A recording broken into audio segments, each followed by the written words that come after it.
අද සමාජයේ තියෙන දේවල් දිහා බලපුවම මේ උගත්තු කියනවා. දැන් උගත්තු හදනවානේ. මොකද්ද? සමලිංගික සේවනය සීලාචාර කරන්න හදනවා. පරදාර සේවනය, පරපුරුෂ සේවනය සීලාචාර කරන්නට හදනවා. දරුවන්ට පාසලේ පෙම් කරන එක අනිවාර්ය විෂයක් කරන්නට ලෑස්ති වෙනවා. මොනවද මේ? අපේ දරුවෝ අපේ අම්මලා තාත්තලා බොහොම සැලකිලිමත් වෙන්න ඕනේ. මේ පුංචි ලස්සන කතාවක් තියෙනවා. එක නරියෙක් හිටියලු. නරින්ගේ රස්සාවෙන් කුකුල හොරකම යනවානේ. හොරකමේ ගියාලු එක ගමරාල කෙනෙකුගේ ගෙදරට. මේක සැරෙන් සැරේ කරනවා ගමරාලට බේරෙන්න බෑ. ගමරාල උගලක් ඇටෙවුවා. නරියගේ වලිගය අහනලු උගලට. ඉතින් අදිනවා එන්නේ නැහැ. අන්තිමට එළි වෙන යාම එනවා. දන්නවා දැන් ඉතින් මරුන් කන්න තමයි ගමරාලගෙන් වෙන්නේ. මරණ බයක් තියෙනවා. පණ බයේ වලිගය ඇද්දා. ඇද්දට පස්සේ වලිග කඩලා ගියා. දැන් කරගන්න දෙයක් නැහැ. වලිග දාලා නරියා ගියා හිමින් කැලිය ඇතුළට. යනකොට අනිත් නරි දෙන්නෙත් තුන් දැක්ලා ඒවා මොකද යාළුවේ මේ වෙලා තියෙන්නේ කියලා. එතකොට මෙයාට නුවණ පහළ වුණා. නරියා කපටියා කියනවනේ.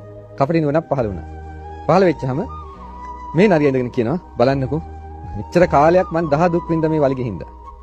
බරට බරේ මේක එහාට මෙහාට වෙනනවා හැමතිස්සෙම. දැන් මට කිසි ප්‍රශ්නයක් නැහැ. හරි නිදහස් මම. ඉතින් මම මේ අර ගමරාලගේ යතන මේ ගෙදරට ගිහිල්ලා මම මේක නිදහස් කරගෙන ආවා. ඉතින් අරගෙන හිටව ඇත්ත තමයි ඒක නං. කියලා ඒගොල්ලොත් ලෑස්ති වුණා.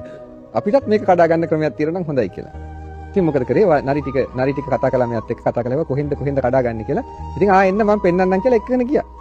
නරි ටික පොලිමේ යනවා. යනකොට ටිකක් තලත්තානි නරියෙක් හම්බුණා.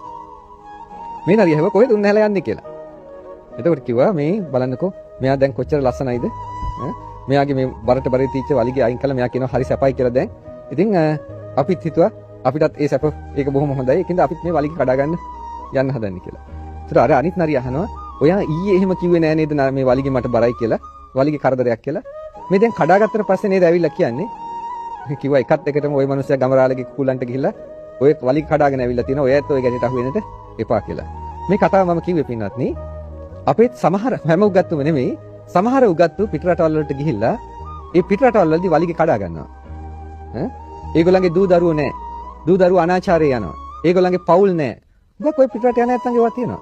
ඒගොල්ලන්ගේ ස්වාමිවරු එක පැත්තක, භාර්යාව එක පැත්තක දුස්චරිතයේ හැසිරෙන්නේ. ඒගොල්ලෝ උගත්තුනේ. මෙහි ආවට පස්සේ ඒගොල්ලන්ට මාධ්‍ය වල තත්ත්වයක් තියෙනවා. ඒගොල්ලෝ ඉදිරිපත් වෙනවා. නමුත් මෙහාට ආවට පස්සේ ඒගොල්ලන්ගේ අනිත් නෑදෑයෝ හොඳට ඉන්නවා. ඒගොල්ලන්ට වෙනසීම ඇති වෙලා. දැන් ඒගොල්ලෝ හදන්නේ මොකද?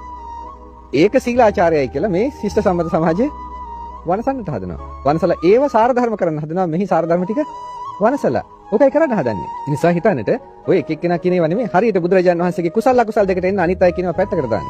බුදුහාමුදුරු දේශනා කළේ ඒකයි.